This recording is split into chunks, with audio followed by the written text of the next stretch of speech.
การเสียงธรรมแสงทองสัพเพเหระปกิณกะใกล้แจ้งมาพบกับญาติโยมท่านสาธุชนทั้งหลายแถมเจ้าหนึ่ง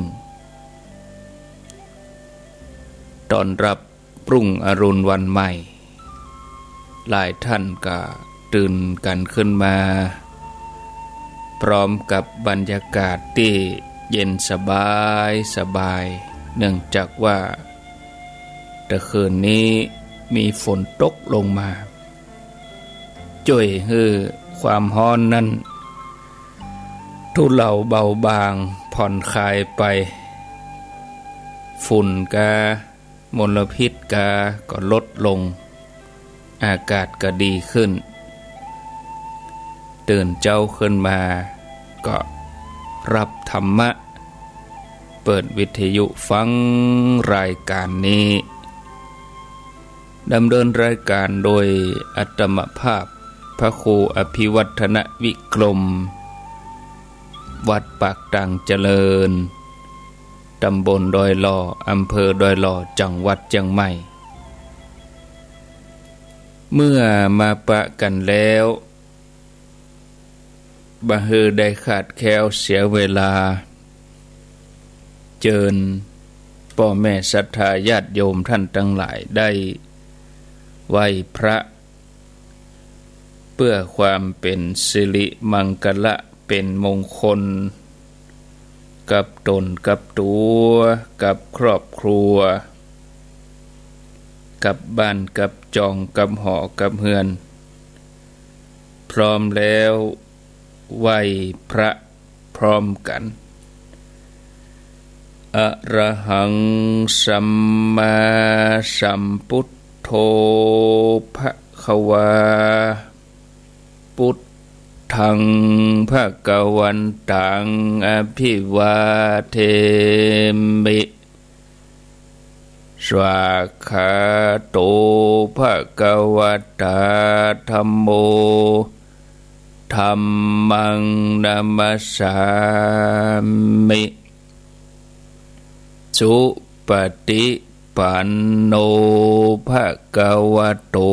สาวกสังโฆสังฆังนะมามิกับหนึ่งกับสองกับสามกับนึกถึงกุณพ่อกุณแม่ของเฮาเน้อกราบนึกถึงกุณครูบาอาจารย์กราบพระเรียบร้อยก้อยขยับขยายนั่งก็ได้นอนก็ได้เอาความสะดวกสบายของท่านทั้งหลายว่าต่อนนี้ไปเจิญท่านทั้งหลายได้ฮับปอนเพื่อความเป็นสิริมงคลกับตนกับตัวกับครอบครัวกับบ้านกับจองกับหอกับเฮือนเสียก่อนเน้อสัพปิติโยวิวัชชันตุสัพพะโลโกวินัสสันตุมาเตภวัตวันตรายโยสุขีทีคายุโกภวะอภิวาทานะสีลิสะนิจจังอุทธาปจายโนจัตตาโลธัมมาวะทันติอายุวันโนสุขังปะลังเอาแล้วสบายอกสบายใจม่วนอกม่วนใจได้ไหว้พระได้รับพรไปแล้วก็มาอาบน้ำฟังธรรมกัน แสงไฟสว่างตาแสงธรรมะสว่างใจ สว่างตาด้วยแสงไฟสว่างใจโดยแสงธรรมลุกเจ้าตื่นตัวเจ้าบัวกับหันเยื่องนาพังพร้อมลุกควายบ่ตันหนตางกีดก้อมก้าตัวบ่ต้อมปูนอายจุงเก่งเข้าไว้อย่าไปฮื้อขวายต่อหน้าสบายจำไว้เน้อเจ้าจำไว้เน้อเจ้าธรรมสวัสดีทุกท่านการศึกษาในมหาลัยชีวิตเป็นการศึกษาเรื่องของโลกเรื่องของชีวิตที่เป็นไปตามความเป็นจริงเพื่อการตั้งอยู่ได้อยู่รอดปลอดภัยในสังสารวัฏตัวเฮาก็จะต้องเป็นคนที่ใฝ่รู้จักสอบถามผู้รู้แล้วก็ใส่ใจในการศึกษาปฏิบัติตามแนวทางที่ถูกต้องดีงามตามแบบอย่างของนักปราชญ์บัณฑิตทั้งหลายคนที่เสาะแสวงหาความรู้จากตำรับตำราจากครูบาอาจารย์การเจริญสมาธิภาวนาก็เพื่อความเข้าใจที่ถูกต้องสมบูรณ์การบ่ฮู้แต่บ่ฮู้จริงนั้นก็อาจจะทำให้ชีวิตผิดพลาดความผิดพลาดหรือว่าความถูกต้องของชีวิตนั้นมีผลต่อภพต่อภูมิต่อปรโลกที่จะมีสุขติแล้วก็ทุกขติอันนี้เราจะต้องเปลี่ยนศึกษาระมัดระวังสำหรับเจ้านี้จะได้นำชาดกเรื่องราวเกี่ยวกับบัณฑิตคนที่เปิ้นชอบสังเกตสังกาเปิ้นรู้จักนำเหตุการณ์รอบตัวมาเป็นบทเรียนในการที่จะสอนตัวเก่าสามารถสอบผ่านในการศึกษามหาลัยชีวิตได้คือการได้บรรลุธรรมเป็นพระปัจเจกพุทธเจ้าผู้ที่บ่ได้ประสบปัญหาใดๆในชีวิตสมัยหนึ่งเมื่อพระพุทธเจ้าพระองค์ได้เสด็จประทับอยู่ที่วัดพระเชตวันมหาวิหารพระองค์ทรงปรารภถึงการกำเริบขึ้นมาของกิเลสที่มีอยู่ในใจของภิกษุบวชใหม่500รูปซึ่งบวชมาแล้วบ่ได้ทำความเปลี่ยนอย่างเต็มที่เมื่อเวลาเที่ยงคืนก็เกิดความวิตกกังวลโดยกิเลสมาครอบงำพระพุทธเจ้าพระองค์ก็ตรวจพออัธยาศัยของพระสงฆ์เหล่านั้นแต่ละรูปว่าฝักใฝ่ในการบำเพ็ญสมณธรรมก่ออันเป็นพุทธกิจที่พระองค์ทำมาตลอดคือการได้ตรวจดูวาระจิตทีนี้ก็พระองค์ก็ตรวจดูวาระจิตของสาวกถึง6 ครั้ง 6 เตื้อคือเมื่อคืน3เมื่อวัน3พระองค์ทรงมีความห่วงใยในสาวกทั้งหลายภิกษุบวชใหม่ภิกษุทั้งหลายเหล่านั้นก็อยู่ในญาณทัศนะคือเข้าในข่ายญาณของพระพุทธเจ้าหากภิกษุรูปใดมีกิเลสเข้ามาแทรกเกิดกามวิตกเกิดขึ้นพระองค์ก็จะช่วยให้ได้ฮู้ได้จำได้กึดให้ตั้งอยู่ในความสะอาดบริสุทธิ์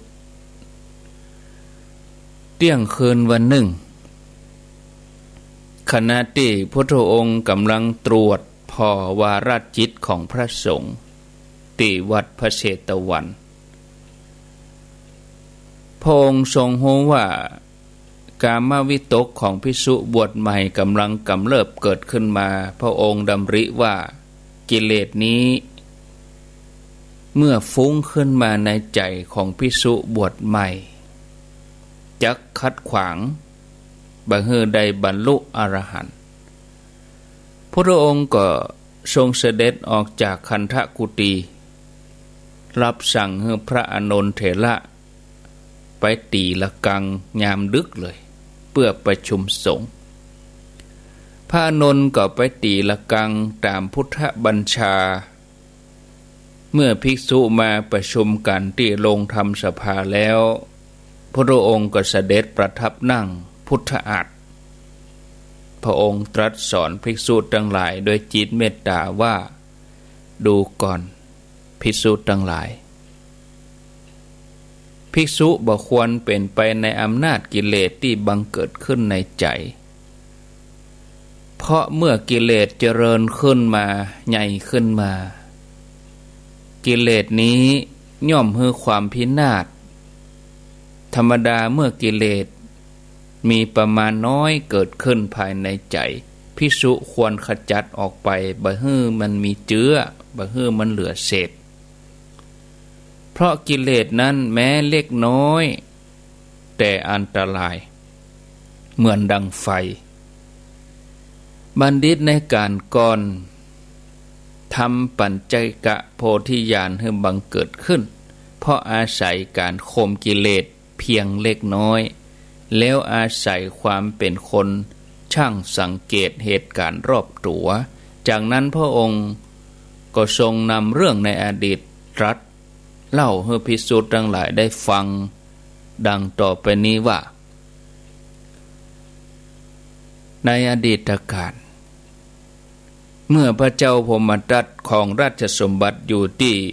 เมืองปาราณสีโพธิสัตว์เจ้าถือกำเนิดเกิดเป็นศาลาปั้นหม้ออยู่ในหมู่บ้านหนึ่งใกล้เมืองปาราณสีหมู่บ้านนี้มีอาชีพเป็นช่างปั้นหม้อเมื่อเจริญวัยใหญ่ขึ้นมาก็ได้ครองสมบัติมีลูกบ่าว1 คนลูกสาว1 คนก็ดูแลบุตรภรรยาโดยอาศัยการปั้นหม้อในการเลี้ยงชีพในตอนนั้นพญาเจ้าเมืองมีชื่อว่ากรกันทะแคว้นกลิงคะพญาเจ้าเมืองนี้มีข้าราชบริพารนักเมื่อเสด็จไปที่สวนอุทยานพญาเจ้าเมืองทอดพระเนตรหันต้นบะม่วงที่มีหน่วยมีผลดกน่าเสวยอยู่ใกล้ประตูราชอุทยานพญาเจ้าเมืองก็มีรับสั่งให้ข้าราชบริพารเก็บหน่วยบะม่วงเอามาพวง1เอามาปุก1ฝ่ายข้าราชบริพารตั้งแต่เหล่าอามาตย์คฤหบดีรวมไปจนถึงเหล่าบรรดาราชบุรุษทั้งหลายนางสนมกำนันหันพญาเจ้าเมืองเก็บบะม่วงเพื่อนำไปเสวยที่สวนอุทยานคนทั้งหลายก็ต่างปากันเอาไม้เศร้ามาสิมาสอยเอาไปกินพ่องเนื่องจากบะม่วงต้นนี้มีรสชาติดีอร่อยหอมหวานทำให้ผู้ที่มาถึงมะลูนนั้นต้องขึ้นไปเก็บหน่วยบะม่วงพ่องก็ใจไม้เศร้านี่ฟาดพ่องก็เอามีดหานกิ่งลงมามดความเป็นต้นบะม่วงที่เคยอุดมสมบูรณ์โดยเหตุนี้หน่วยบะม่วงนั่นก็เลยมดลึงไปเลยแม้แต่หน่วยน้อยหน่วยนิดก็บ่เหลือบ่ค้างเมื่อพญาเจ้าเมืองพระองค์ได้สำราญในสวนอุทยานเรียบร้อยจนถึงแมลงพระองค์ก็เสด็จกลับเส้นทางเดิมทรงทอดพระเนตรหันต้นบะม่วงที่สุดโทรมใบร่วงโรย กิ่งหักลงไปหมดความสง่าราศีบ่มีความเป็นต้นมะม่วงแล้วพระองค์ก็เสด็จลงมาจากคอช้างประทับยืนที่ปื้นต้นมะม่วงพระองค์ทรงดูลำต้นมะม่วงแล้วก็มีดำริว่ามะม่วงต้นนี้เมื่อเจ้านี้ตะกี้นี่ก็ยังมีหน่วยเต็มไปหมดเป็นปุกเป็นพวงสวยงามดูแล้วอิ่มตาเบิกบานใจแก่ผู้ที่ได้พบได้หันเวลาผ่านไปมาบัดเดี๋ยวนี้หน่วยบะม่วง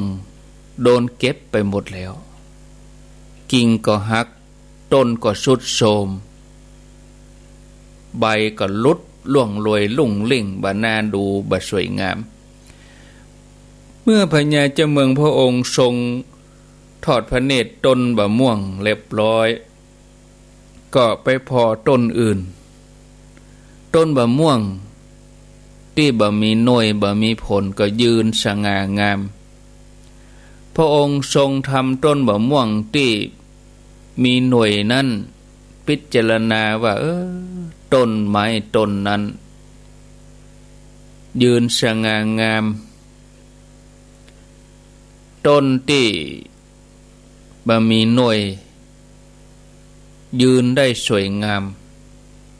ส่วนต้นที่มีหน่วยนั้นโดนคนทั้งหลายทำลายย่อยยับเพราะออกหน่วยออกผล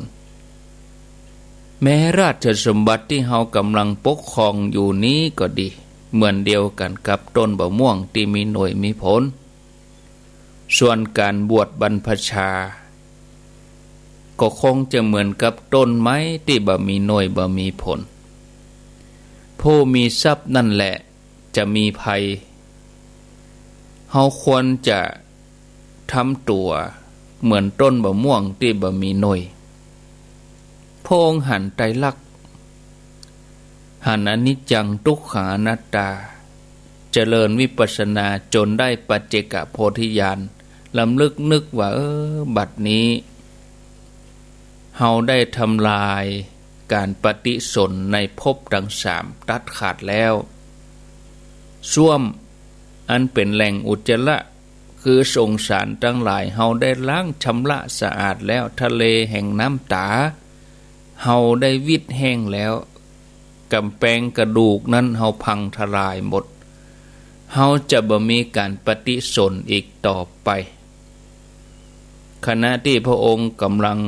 ยืนประทับพิจารณาสภาวะธรรมหมู่บรรดาอมาตย์ทั้งหลายเข้าไปกราบทูลว่าข้าแด่มหาราชเจ้าพระองค์เสด็จยืนเมินแล้วทูลเจิญเสด็จกลับพญาเจ้าเมืองตรัสว่าเฮาบ่ใจพญาเจ้าเมืองบัดเดี๋ยวนี้เฮาเป็นปัจเจกพุทธเจ้าตรัสจบแล้วพระองค์ก็ยกพระหัตถ์ขึ้นลูบเกศาทันใดนั้นเพศคฤหัสถ์อันตรธานหายเพศสมณะปรากฏขึ้นมีสมณะบริขารครบทุกอย่างพระองค์ประทับยืนบนอากาศประทานโอวาทแก่คนทั้งหลายให้ตั้งอยู่ในความประมาทแล้วก็เสด็จไปที่เงื้อมเขานันทมูลกะซึ่งเป็นที่อยู่ของปัจเจกพุทธเจ้าทั้งหลายจากเรื่องราวที่เล่าให้ญาติโยมท่านผู้ฟังได้ฟังนี้เฮาจะหันว่าเหตุการณ์ต่างๆรอบข้างที่เกิดขึ้นสามารถเป็นครูที่ดีที่เฮาบ่ควรจะมองข้ามบางสิ่งบางอย่างพอเหมือนว่าได้ประสบในชีวิตของเฮาเป็นประจำอยู่แล้วถ้าเฮาให้ความสำคัญเพิ่มความสำคัญเฮารู้จักนำมาพิจารณาไตรตรองก็จะดีเป็นประโยชน์เฮาจะหันว่าสิ่งต่างๆมีความซ่อนเร้นเป็นสารธรรมอยู่กับสิ่งหมู่นี้เพราะธรรมะสามารถพิจารณาเข้าถึงได้ทุกหนทุกแห่งผู้ที่ฉลาดสามารถจับเอาแนวคิดความคิด นำพาชีวิตไปสู่ความสำเร็จสมปรารถนาเป็นแห่งบันดาลใจในการทำความดีเหมือนอย่างที่พระพุทธเจ้านำมาแสดงแก่พระสงฆ์จำนวน500 รูปเพื่อให้เป็นกำลังใจในการทำความเปลี่ยนมีแถมนักมากมายหลายเรื่องส่วนเรื่องราวจะดำเนินเป็นอย่างใดนั้นเฮาก็มาฟังกันต่อไปญาติโยมท่านทั้งหลายเจ้าโลกทั้งหลายที่ดำรงชีวิตอยู่ในโลกนี้ส่วนใหญ่นั่นก็เกี่ยวข้องกับการทำมาหากินการศึกษาห้ำเฮียนเรื่องครอบครัวเรื่องราวต่างๆมีนักมากมายบางทีก็ทำให้เฮาลืมนึกถึงเป้าหมายของการเกิดเป็นมนุษย์เฮาหลงมัวเมาประมาทความคิดที่เฮาจะเสาะแสวงหาทางหลุดพ้นกิเลสนั่นก็จางหายไปเหียทำให้เฮาพอกพูนกิเลสเลี้ยงกิเลสให้มันใหญ่มันตุ้ยในที่สุดเฮาก็ต้องมาเวียนวนอยู่ในสังสารวัฏบ่ฮู้จักจบจักสิ้นโอกาสแห่งการที่จะได้อัตภาพความเป็นมนุษย์นั้นเป็นสิ่งที่ประเสริฐยิ่งกว่าการได้อัตภาพอื่นเพราะความเป็นมนุษย์นั้นเหมาะต่อการทำบารมีให้เพิ่มเติมเข้าไปอย่าให้เฮาเข้าถึงรัตนตรัยเป็นที่เปิ้งที่ระลึกทำให้เฮาหลุดพ้นจากการเป็นบ่าวเป็นทาสของพญามารจะขอนำแห่งบันดาลใจในการทำความดีมาเล่าต่อตะกี้สืบเนื่องจากพุทธเจ้าได้แนะนำสาวกทั้งหลาย500 รูปเพื่อมีความยินดีในการทำพระนิพพานบ่เฮือกิเลสบ่เฮือกามทั้งหลายครอบงำกิเลสที่เกิดขึ้นถึงแม้จะเล็กน้อยแต่ก็เสมือนสนิมที่เกิดขึ้นในใจพร้อมที่จะลุกลามไปขัดขวางกุศลบ่เฮือเกิดขึ้นพระองค์ทรงยกตัวอย่างของบัณฑิตนักปราชญ์ในการก่อนที่อาศัยเหตุการณ์รอบตัวมาเป็นธรรมะจนได้บรรลุธรรมเรื่องก็มีแถมว่าใน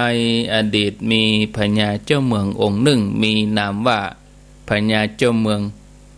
นักขชิเสวยราชสมบัติที่เมืองตักกศิลาแคว้นคันธาระพญาเจ้าเมืองพระองค์นี้ประทับยืนอยู่ที่บนปราสาททอดพระเนตรหันแม่หญิงคนหนึ่งในมือแต่ละข้างของแม่หญิงคนนี้ใส่กำไลแก้วมณีข้างละ1 อันแม่หญิงคนนี้นั่งตำของหอมอยู่บักไก่พญาเจ้าเมืองทอดพระเนตรหันแล้วพญาเจ้าเมืองทรงดำริว่ากำไลแก้วนี่บักกระทบกันบ่มีเสียงดังเพราะแยกกันอยู่ในมือของสตรีคนละข้างต่อมาเมื่อสตรีนางนี้เอากำไลจากข้างขวามาสวมรวมกับกำไลข้างซ้ายแล้วก็บดต่ำของหอมต่อกำไลนั่นก็กระทบกันมีเสียงเกิดขึ้นพญาเจ้าเมืองทอดพระเนตรหันอย่างนั้นพระองค์ก็ดำริว่า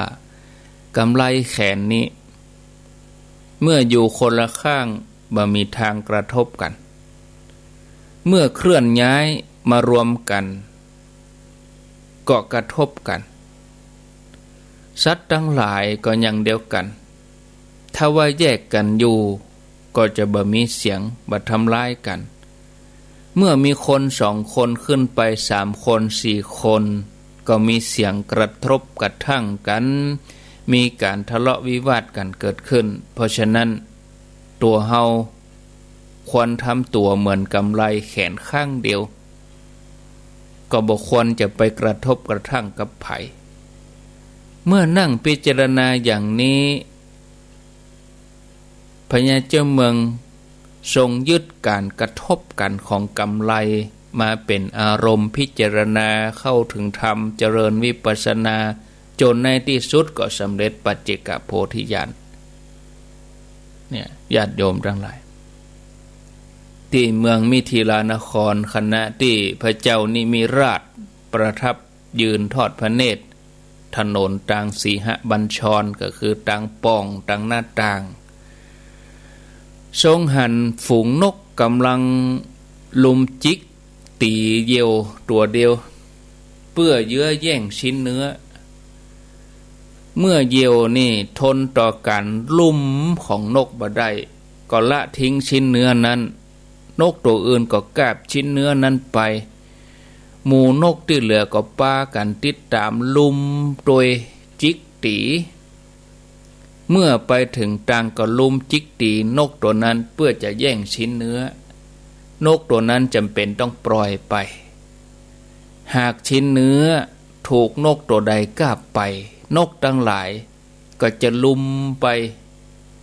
ลุมจิกลุมตีอยู่กลางอากาศไปอย่างนี้ตลอดพญาเจ้าเมืองทรงหันเหตุการณ์นั้นแล้วเปิ้นก็พิจารณาหันว่าทุกที่การได้ครอบครองชิ้นเนื้อคือกามคุณห้าผู้ใดยึดมั่นถือมั่นยึดถือผู้นั้นเป็นทุกข์ส่วนผู้ใดที่บ่ยึดมั่นถือมั่นผู้นั้นมีสุขเพราะกามทั้งหลายนั้นเป็นของสาธารณะสำหรับคนจำนวนนักตัวเฮาเป็นพญาเจ้าเมืองมีสนมถึง 16,000 นางฉะนั้นเฮาควรละกามทั้งหลายแล้วอยู่เป็นสุขเสมือนเหยี่ยวที่ทิ้งก้อนเนื้อจะดีกว่าเพียงอาศัยก้อนเนื้อพญาเจ้าเมืองก็สามารถเข้าถึงธรรมบรรลุปัจเจกโพธิญาณเป็นผู้บ่มีความอะไรในกามวิตกกิเลสกามทั้งหลายยังมีแถมเรื่องหนึ่งพุทธเจ้านำมาเล่าให้ภิกษุ500 รูปได้ฟังเป็นเรื่องที่น่าสนใจบ่น้อยก็คือในแคว้นอุตระปัญจละในกบิลนครมีพญาเจ้าเมืองนามว่าโทมุขะพญาเจ้าเมืองเสวยกยาหารอยู่เมื่อเจ้าพระองค์ทรงประดับเครื่องแต่งย่องพร้อมสับห้อมล้อมด้วยเหล่าบรรดาเสนาอามาตย์พระองค์ประทับยืนทอดพระเนตรพระลานหลวงต่างสีหบัญชรที่เปิดค้างไว้ขณะเดียวกันนั่นคนเลี้ยงงัวเปิดประตูคอกงัวเพื่อให้งัวนั่นออกไปหากินหมูงัวตัวปูออกจากคอกได้ก็โดยไปหางัวตัวเมียห้องหากันล่นไปด้วยอำนาจกิเลสโคถึกตัวใหญ่ซึ่งเป็นหัวหน้าจ่าฝูงหันอย่างนั้นก็เกิดความหึงหวงควิดระหว่างนั้นเอาเขาตั้งขี้ข้างตั้งขาควิดไปควิดมาทำให้ลำไส้ของวัวตัวนั้นทะลักออกมาเป็นบาดแผลดิ้นทุรนทุรายเจ็บปวดในที่สุดถึงแก่ความตายในที่นั้นพญาเจ้าเมืองหันเหตุการณ์พระองค์ดำริว่าสัตว์โลกทั้งหลายตั้งแต่สัตว์เดรัจฉานต่างประสบความทุกข์โดยอำนาจกิเลสงัวตัวปูบกองเปิดประตูแทนที่จะไปเสาะกินวิ่งเข้าไปหางัวตัวเมียก็ต้องถึงข่าวเสียชีวิตแม้สัตว์เหล่าอื่นก็หวั่นไหวเพราะกิเลสทั้งหลายอย่างเดียวกันเฮาควรประหารกิเลสนั้นเป็นเหตุให้สัตว์ทั้งหลายหวั่นไหวจากนั้นพระองค์พิจารณาไตรลักษณ์เจริญวิปัสสนาเข้าถึงปัจเจกโพธิญาณบรรลุธรรมแล้วก็สละราชสมบัติทุกอย่างวันหนึ่งปัจเจกพุทธเจ้าถึง4 องค์เสด็จออกจากเงื้อมเขามูลกะเมื่อทำภาระธุระเรียบร้อย ก็ประทับยืนบนมโนศิลาถือบาทจีวรเหาะไปในหมู่บ้านใกล้ประตูปารณสีเข้าบิณฑบาตในหมู่บ้านจนไปถึงหน้าบ้านของโพธิสัตว์เจ้าโพธิสัตว์เจ้าหันใส่พระมาโปรดก็ยินดี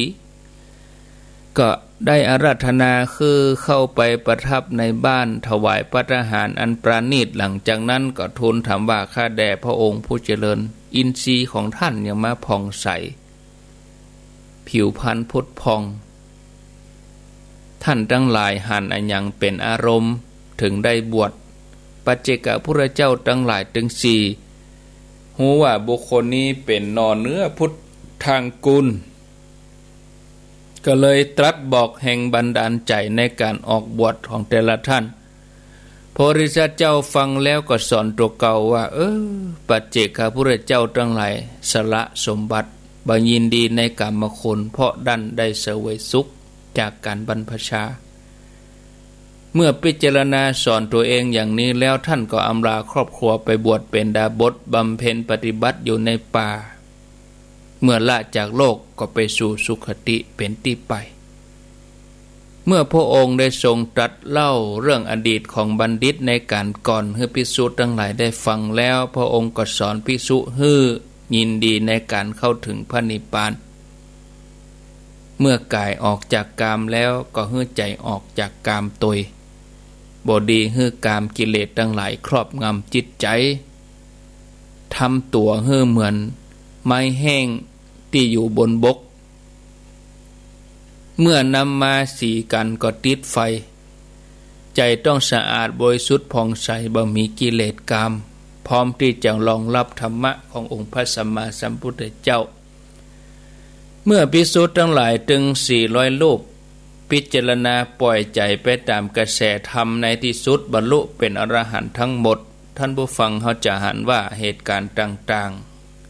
ที่เอามาเล่าให้ญาติโยมเขาฟังเหตุการณ์ต่างๆในปัจจุบันนี้ก็เหมือนกันที่เกิดขึ้นรอบตัวเฮาก็สามารถนำมาเป็นแรงบันดาลใจในการทำความดีถ้าเฮาเกิดที่จะหันทำเหมือนดังพระพุทธเจ้าเมื่อพระองค์ทอดพระเนตรหันเทวทูตทั้งสี่ที่มาในรูปของคนเกิดคนแก่คนเจ็บคนตายเกิดปัญญาญาณว่าชีวิตนั่นเป็นของบ่เที่ยงมันเป็นทุกข์บังคับบัญชาบ่ได้เมื่อทอดพระเนตรนักบวชก็รู้ว่าตัวเนี้ยคือการหลุดพ้นหมู่เฮาเจ้าข้าท่านทั้งหลายก็อย่างเดียวกันต้องรู้จักพิจารณาตัวเองบ่ต้องเอาอื่นไกลพอสังขารร่างกายตัวเองเนี่ยมาเป็นธรรมะสอนใจเมื่อเฮาได้รู้จักหนทางเข้าสู่ธรรมะต่างที่จะเข้าถึงพระนิพพานแล้วเฮาก็รู้วิธีปฏิบัติแล้วรู้แล้วเฮาต้องทำเฮาควรจะพิจารณาว่าเฮานั่นมีความโชคดีที่เฮาได้เกิดมาเป็นมนุษย์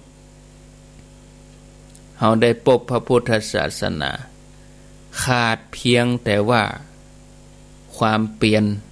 ในการประพฤติปฏิบัติให้สม่ำเสมอวันหนึ่งเฮาเนี่ยอย่างอยู่เฮาหายใจขว้างไปบ่ได้ก็ว่าเฮาพิจารณาตื่นมาเฮาพิจารณาก่อนนอนเฮาพิจารณานะก็ว่าเฮามัวเมาสารวนกับเรื่องอื่นบ่ได้สนใจใส่ใจเรื่องราวที่ตัวเองจะเข้าถึงธรรมะมันจะเสียเวลาไปเท่าใดญาติโยมท่านทั้งหลายนะอันนี้ก็ฝากท่านผู้ฟังทั้งหลายไว้เร็วพอเวลากะตี3:45 นาทีขอประชาสัมพันธ์เหตุสักเล็กน้อยข่าวสารงานบุญก็งานเข้ากรรมเนาะเริ่มแต่ว่าวันศุกร์ละเริ่มวันเสาร์เข้ากรรมที่ประจ้าบ้านดงหลวงตำบลวังผางอำเภอเวียงหนองล่องจังหวัดลำพูน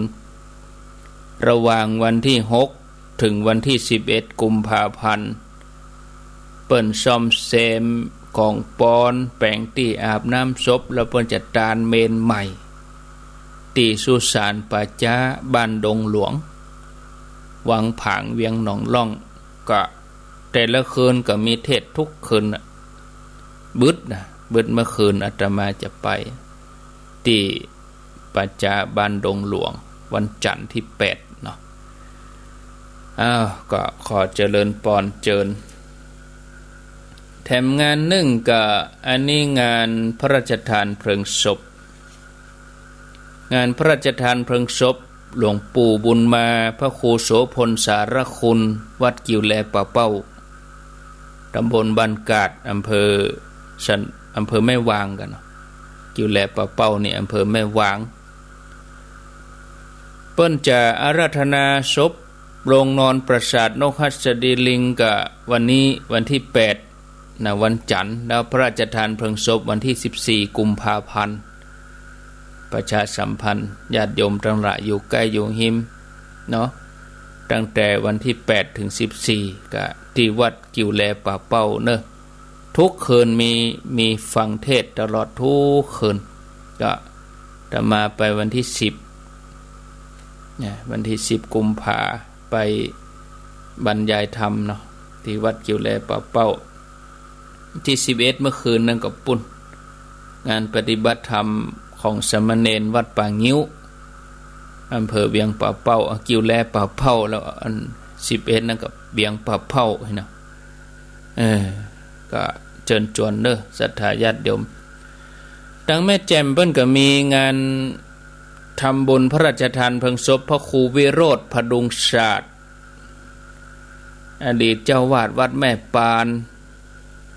เปิ้นจะตั้งศพบำเพ็ญกุศลตั้งแต่วันที่18กุมภาพันธ์ถึงวันที่4มีนาคมก็ขอเชิญชวนเนอะศรัทธาญาติโยมตั้งแม่แจ่มปุ่นนะวันนี้ก็พี่น้องวัดจันทร์ก็ตั้งกัลยาณิวัฒนาหมู่ลูกพระลูกเนนวัดศรีโสดาเปิ้นจะไปกราบศพครูบาพันธ์ที่วัดพระบาทห้วยต้มแล้วก็เพิ่นก็ตั้งศพบำเพ็ญกุศลตั้งแต่วันที่1มาแล้วเนาะที่วัดพระบาทห้วยต้มก็เชิญชวนศรัทธาญาติโยมท่านทั้งหลายพระบาทห้วยต้มอำเภอลี้จังหวัดลำพูนนอกนั้นก็มีงานอย่างละกะเนาะคงจะมีงานแล้วก็ปลายเดือนนี้กะ26-27